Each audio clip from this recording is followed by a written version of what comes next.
જે ભણી જાણે એ તો પાસ થવાના છે 100%, અને સારી રીતે પાસ થવાના છે.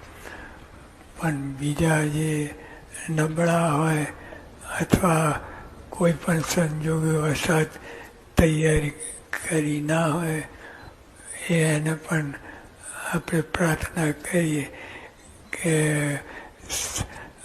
સારી રીતે પાસ થાય. અને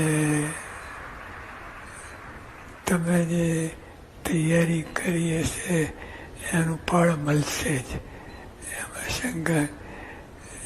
એક યા બીજી રીતે પણ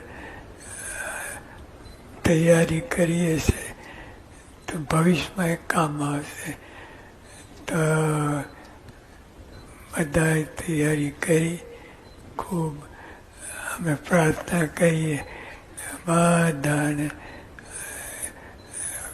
ખૂબ તૈયારી કરીને આ ફળ મેળવે અને સારી રીતે પાસ થાય એ પ્રાર્થના કરી છે.